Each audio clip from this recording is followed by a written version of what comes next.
Okay guys, today I'm going to show you how I am going to alter this yoke piece to basically make it have a dart, make it fit closer to my body.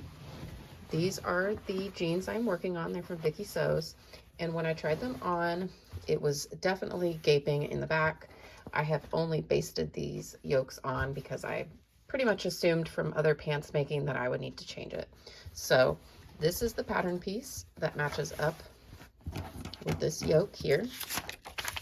So I'm going to be altering this to basically pinch out to make this fit closer to my body. First thing though, I got to trace the pattern.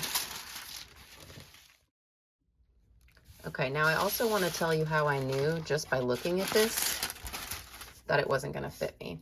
This is a Morgan jeans yoke that I was considering making this pattern right before, and you could see it looks pretty similar actually.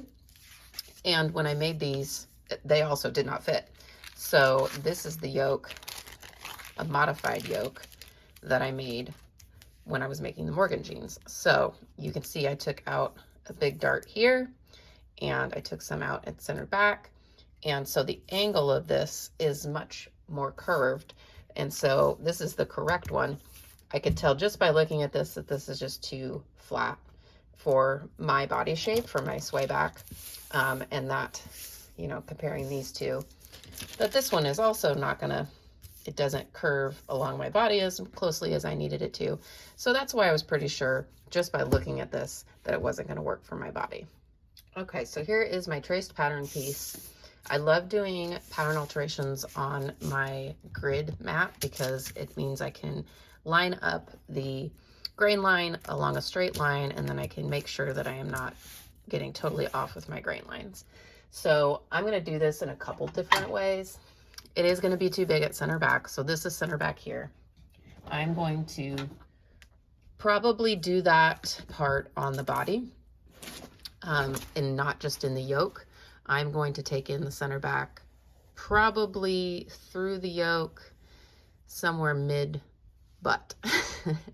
And so I can mark that on my pattern, but really what I'm probably going to do is I'm going to just sew it over and over again along this line, deeper and deeper, until I like the way it looks. So I'm not going to mark on the center back here because I'm just going to do that on the body.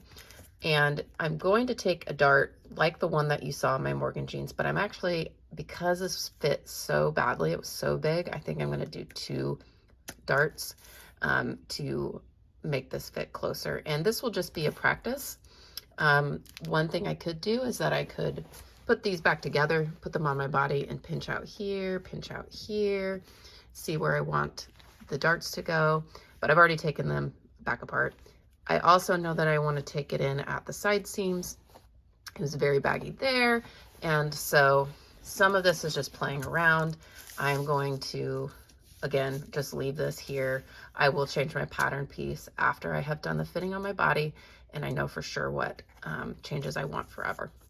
So we're going to line up our grain line, and basically you just pick a point. I'm probably going to do it here on the grain line, actually, right next to the grain line. So you can see I've got these little dots on my mat, so I know that this is lined up straight.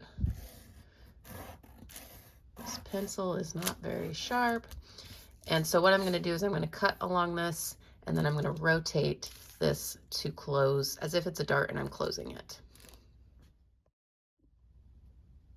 Okay, so I left a little angle here where a little bit that's attached where I didn't cut it, and each one of these dots is a 1/4 inch. So holding this still, holding it straight along the grain line, I'm going to just rotate this over until it touches here, and now I've taken a 1/2 inch dart out of this, and I'm going to tape this down. All right, now I'm going to repeat the process over here because this angle is still not angling enough for what I know that I need for my body. So again, I'm going to line it up along the grain line.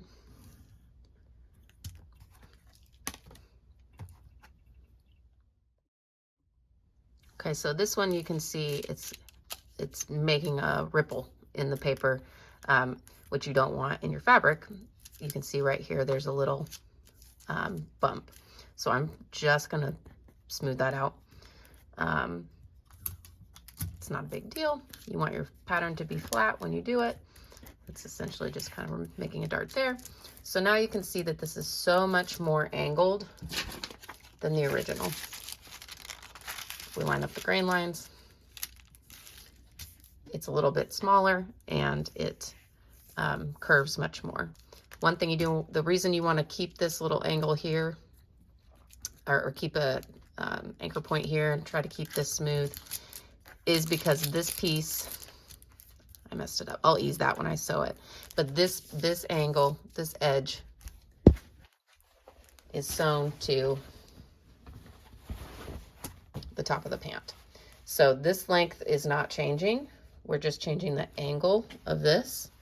So that's why you want to try to keep that as smooth as you can, because you don't want this length to change when it's sewn to the pant. You still want that to be the same. But the top edge, the length of that has changed.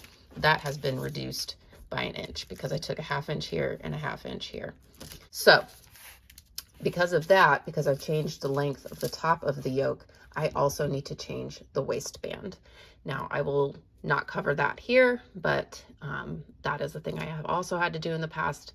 I am assuming I will need waistband changes on top of this that have nothing to do with this.